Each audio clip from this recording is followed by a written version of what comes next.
नमस्कार साथियों, हमारे YouTube चैनल डिवोशनल ज्ञान में आप सभी का बहुत बहुत स्वागत है। दोस्तों, एक और मज़ेदार कहानी लेकर आए हैं, तो आप लास्ट तक इस कहानी को सुनिए।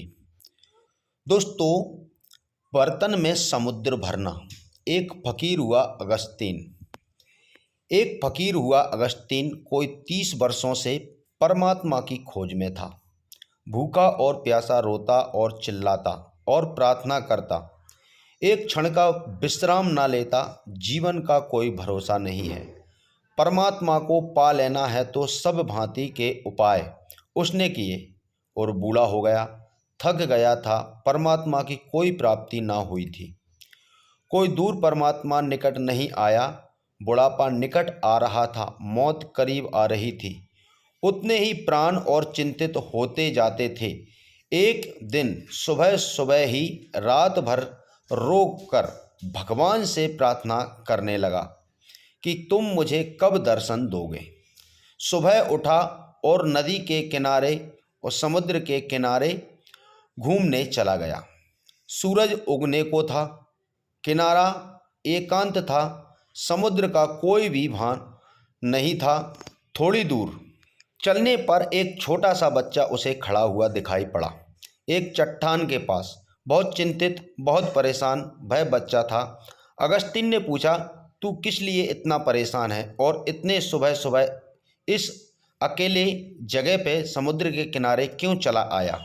उस बच्चे ने अपने कंधे पर एक झोली टांग रखी थी। उस झोली में से एक बर्तन निकाला, छोटा सा बर्तन, और उसने कहा, मैं परेशान हूँ, मैं इस बर्तन में समुद्र को भर लेना चाहता हूँ, लेकिन यह समुद्र भरता ही नहीं। उस बच्चे का यह कहना था कि मैं इस बर्तन में इस समुद्र को भर लेना चाहता हूँ, लेकिन यह भर नहीं पा रहा। और जैसे अगस्तीन के सामने कोई बंद द्वार खुल गया और वह एकदम जोर से हंसने लगा और रोने भी लगा। तो उस बच्चे ने पूछा कि आपको क्या हो गया? अगस्तीन ने कहा कि तू ही ना समझ नहीं है जो एक छोटे से बर्तन में समुद्र को भरने निकल पड़ा है। मैं भी ना समझ हूँ। मैं अपनी छोटी सी बुद्धि में परमात्मा को पकड़ने चला था। मैं अपने छोटे से मस्तिष्क में सत्य को सामने निकल पड़ा था। अगर तू ना समझ है तो मैं और भी ज़्यादा ना समझ हूँ। समुद्र की ओर तो फिर भी सीमा है, और हो सकता है और किसी बड़ी प्याली में समुद्र भी बन जाए। प्याली की भी सीमा है और समुद्र की भी सीमा है, लेकिन मेरी बुद्धि की तो सीमा है। परमात्मा की कोई सीमा नहीं है। तुझसे भी ज़्यादा ना समझ रहा। 30 वर्ष में पागल था कि मैं ईश्वर को जानने चला था। 30 वर्ष में मैंने गंवाए, रोया और पीड़ित हुआ। अनेक बार परमात्मा को मैंने दोष दिया कि तू कैसा निर्दय और कठोर है कि मैं रोता हूँ, मेरे आंसू तुझ तक नहीं पहुँचते। और आज मैं समझ पाया कि मेरी भूल वही थी जो तेरी भूल है। मैं परमात्मा की खोज छोड़ता हूँ, मैं परमात्मा को जानने का पागलपन छोड़ता हूँ।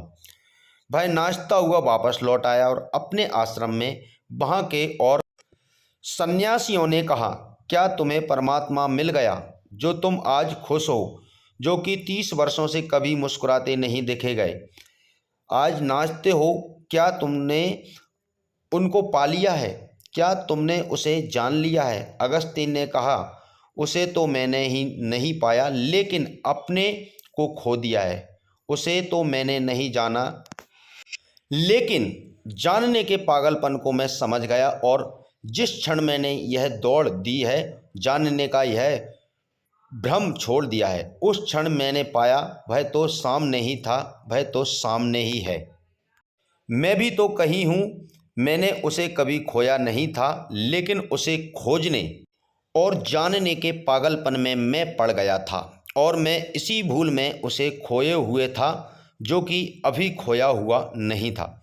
अगस्तीन ने जानने का ख्याल छोड़ा और उसने जान लिया कि अज्ञान के लिए मैंने कहा कि यह अज्ञान हमारे अहंकार की मृत्यु बन जाएगी। अगर मैं यह ठीक से जान सकूं कि मैं कुछ भी नहीं जानता हूं, और मैं यह जान सकूं कि जो असीम वह सीमित बुद्धि में नहीं जाना जा सकेगा, और यह जान सकूं कि प्याली में समुद्र भरना पागलपन है, और अपनी बुद्धि में सत्य को भर लेने का ख्याल और भी बड़ा पागलपन है।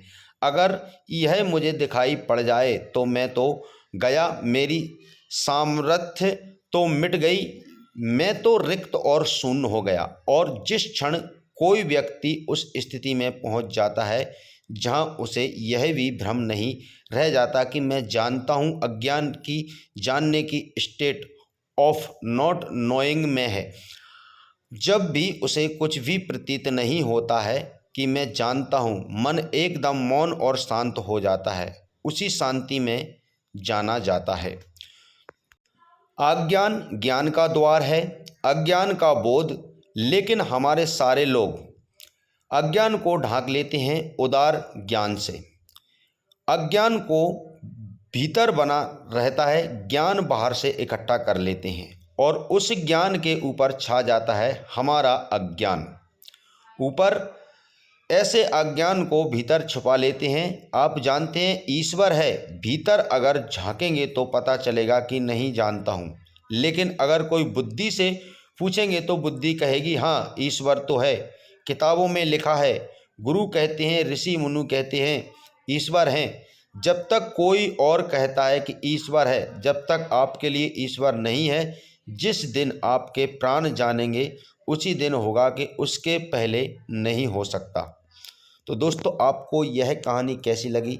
आपको अच्छी लगी हो तो लाइक और शेयर करें वीडियो को, और ऐसी ही कहानियाँ देखने के लिए हमारे चैनल से जुड़ जाएं, सब्सक्राइब और बेल के आइकन पर क्लिक करके। वीडियो देखने के लिए आपका बहुत बहुत धन्यवाद।